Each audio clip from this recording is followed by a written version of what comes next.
I do now want to share with you a case study of a real chemicals company who actually used our software and services to optimize their vehicle program.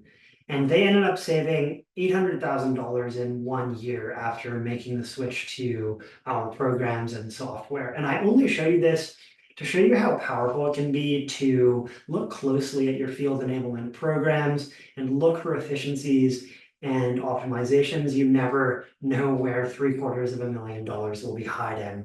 So how did they do this? They did it by switching from an IRS standard rate cents per mile program to a FAVR program.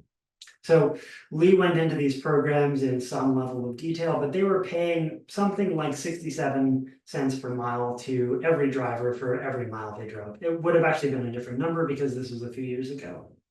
But they were paying everybody the IRS standard rate for every mile they drove, but this was not actually what their drivers were entitled to. This was not the specific business expense incurred because there were drivers all over the US in different geographies incurring different expenses while driving for work. So by switching to FAVR, they actually managed to get market data and market rates for every one of their drivers so that the drivers were being paid fairly, but not being overpaid for the driving they were doing.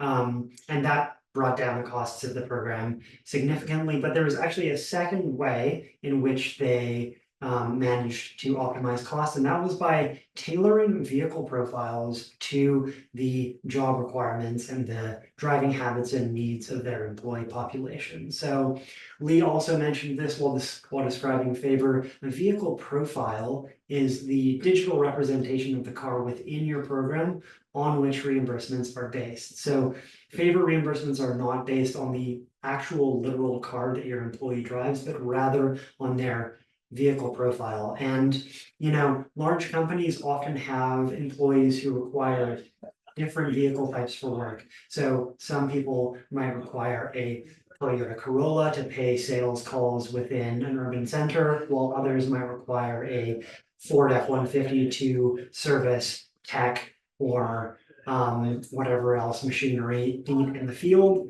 These vehicle profiles have very different costs associated with them. Obviously, it's a lot cheaper to drive a Corolla a few miles than it is to drive a Ford F-150 a few hundred miles. And so what this means is by tailoring these vehicle profiles to the actual job requirements, they were further able to optimize the spend within their program. There were also some intangible benefits. For example, they saved a lot of HR administration time. Some outdated programs and programs that don't leverage software for vehicle reimbursements can be extremely time consuming. These manual processes are really inefficient. So implementing a vehicle reimbursement program with software backing it is a great way to reduce admin time. And this company saw some of those advantages. Moreover, they de-risked their program by outsourcing, in this case, motor vehicle record checks, MVRs, and insurance verification to us, their VRP partner. So that took some of the insurance risk out of their program and reduced their corporate risk profile. Meanwhile, this company actually contracted car data during a fairly difficult time. So saving those $750,000 was super crucial to their overall programming and their ability to continue operating and continue improving in the way that they wanted to. So this was a huge win for this company at this time.